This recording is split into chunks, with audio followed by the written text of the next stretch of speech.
Hello everybody, my name is Zeke. Welcome to my channel. In today's video, I'm going to be doing a bit of a goal check-in for the year. Near the start of the year, I came up with a list of reading goals and channel goals that I had, and they were kind of loose, but at the same time, I did really want to try my best to fulfill some of them in some way. And so we're kind of approaching the end of the year. There's still some time left, but I think this is the perfect time for me to kind of reflect on that, see how that's been going so far, and then see if it hasn't been going well, what I can do to maybe change that.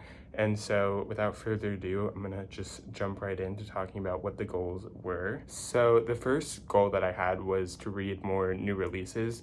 Generally, I don't read a lot of new releases because I don't like to buy hardcover books, and it's really hard to get them from the library because everyone wants them. But at the same time, there are a lot of new books that come out that I really want to read, and then I end up forgetting about them because they're in hardcover and I don't want to get them. And then it's 2 years later and I finally remember they exist. But I really want to kind of correct that, be a little better at that, and really get to new releases more so when they come out. And so this year, have I done that? No, but I can pretend that I've done a little better because I was going back through the books I've read this year, and I've read 3 books that were published in the past 2 years, 2023.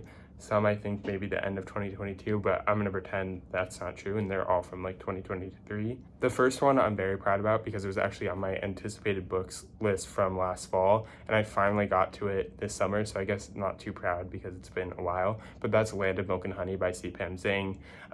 It's a book where a chef is living in this post-apocalyptic world, and she gets invited to this kind of mountaintop elite society to be their chef, and there's lots of intrigue and lots of descriptions of food and lots of political conversations that personally I felt didn't really go anywhere, so I didn't actually like the book that much, but I'm glad I got to it and I was able to kind of read a book that I had a new-ish book that I'd actually said oh, I want to read this. So I thought that was a win. I also read Assassin of Reality by Sergei and Marina Dyachenko. This is the second book to Vita Nostra, which is this kind of very strange, surreal, magical, dark academia book that's unlike anything I've ever read. I read the sequel. I didn't love it as much as I liked the first book. I think there were some parts where it just got too conceptual for me and actually just went a little too far with the weirdness. The point where the weirdness was such an asset in the first book, the second book, there was parts where I really just didn't even understand what was going on, and that might be because it's been a while since I read the first book, but nonetheless, I'm glad I finally got to this sequel because it was something I was very excited for and was recently translated into English. And then the last book that I've read that's kind of newer, I'm very happy I picked up, and that's The Guest by Emma Cline. I really picked this one up on a whim. It wasn't really on my radar that much. I'd heard of the author, but I know her books are kind of very divisive, so I wasn't sure how I'd feel. It's a book that has a very limited plot. It's about this woman who is kind of wandering around a wealthy suburb. She's kind of lost in the world, and she's kind of a bad person, and we see her wander from place to place. She has this goal in mind from the start of the book that is kind of very elusive and feels kind of pointless, and it is kind of pointless in a lot of ways, but I really enjoyed it. It's definitely slower, but it's really focused on this character, and there was something just about how it was written and the stylistic choices that really worked for me. So that was something I'm definitely very glad I read. It's probably one of the best books I've read this year. So I'd say overall this category, was it a success? No, but I can kind of pretend my way into saying that I've done an okay job. And so I'm going to leave it at that, but hopefully I do get even better at picking up actual new releases now. But we'll see how that goes, because I think that's a hard one, because it truly is not my fault. It's just difficult to justify buying a hardcover book. So the next one I definitely did not do a good job at, and that was I really wanted to read and complete more fantasy and sci-fi series. I used to read a lot of fantasy and sci-fi, basically only fantasy and sci-fi, and over the past few years I've kind of drifted away from that, which has been great because I've read a lot of incredible books that I used to never even think I would pick up. But at the same time, I do kind of miss some of that fantasy and sci-fi, and that is so important to me, and I have loved so many fantasy and sci-fi books.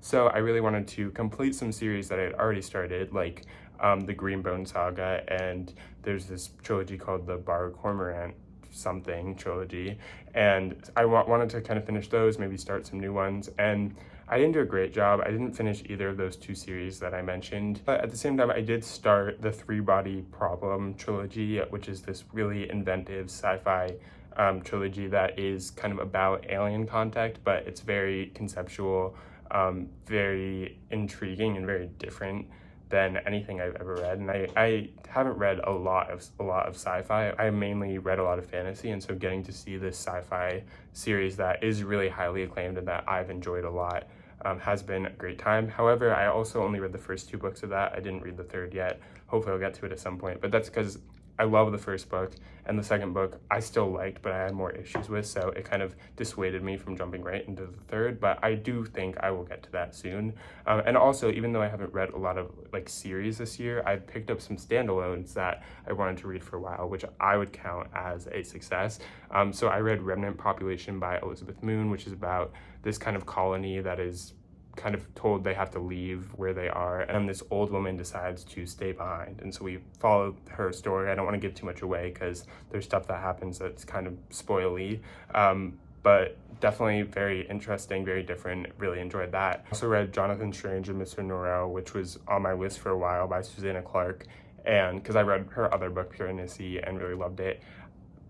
Did not love Jonathan Strange and Mr. Norrell, but that was kind of a personal thing, but really appreciated that reading experience and that I was able to read it and that I finally got to it, because it is such a long book. It's like 800 pages, and I'm glad I finally checked that one off the list because that had been something that I'd been wanting to read for a while. So while technically I didn't fulfill this goal, once again, I think I did a better job with this kind of stuff than I did last year, and so I think even those tiny steps I'm happy with. But also, I do hope that next year I'll get to more series. We'll see how that ends up going, because as you may be able to tell, I'm not very good at sticking with these goals wholeheartedly, but we'll see what happens in the future. Now we're gonna get to the category that I'm very proud about and that I think I did very well with, and that was rereading books that I love. And I definitely did that, and I'm very happy about that. This year I reread Sula for the second time, one of my favorite books, probably my favorite Toni Morrison book, definitely, and absolutely had a great time reading that. And then I also reread Play It As It Lays for the third time, enjoyed it more every time. Really glad that I've decided to reread books, because I think I truly do get something more out of these books that I really love every time I reread them, even though like I really expected going into this kind of journey to just not enjoy it as much, because obviously I know what's going on, I know everything that happens, I've already loved that experience so much, and part of the joy of reading for me is kind of just discovering new things and seeing what's going to happen. But even so, I just have really enjoyed rereading these books, because first of all, I forget. I remember the parts that I love so much about these books. I remember their overall plots, I remember their themes, but I don't remember every detail, and so getting to go back is still very rewarding. And other than Sula and Play It As It Lays, I also reread Death in Her Hands by Ottessa Moshfegh, kind of on a whim. I had fun with that. And I'm currently rereading Parable of the Sower by Octavia Butler. So these are all books that I have really enjoyed in the past. I haven't really delved into rereading books that I haven't, but that might be a goal in the future. But I am very glad I've been able to reread so many books. This was even more than I thought. I thought I would reread like 2 or 3, but I'm already 3 and then doing my 4th, so I'm very happy with that. I think I'll definitely continue doing this in the future, because also it's just comforting to go into a book, know you already love it, and just get even more out of it the next time. So those are like the 3 main goals I had for this year. I think that I didn't do a great job, but at the same time, I don't think I completely ignored any of them, and I think even though I didn't follow them to the letter, that wasn't really the point, and I was still able to read a lot of great things that were kind of situated around these goals. And so at the end of the day, that's all that matters, is that I'm reading things that I'm enjoying and that I'm having a good time reading. And so I'm not like too upset that, oh, I didn't get to so many fantasy series, oh, I didn't get to so many new releases, because there's always more time, and I'm just excited to continue reading, and those are definitely things I can always do in the future. But I do think I hopefully will push myself a little more, especially with like the fantasy series and the new releases, to just do a little more, a little better in the future, because I'm making these goals because I think they will be beneficial for me and will make me enjoy things. And so there's no reason not to try more to do them. I have a few more months, no promises, but these will definitely inform my goals for next year, and I'm sure there will be some similar language in my goal video for next year. But I'm glad that I was able to check in, kind of reflect on everything. I hope you enjoyed this little check-in. I hope you enjoyed the video as a whole. If you did, please feel free to like, comment, and subscribe if you want, and I will see you in the next one.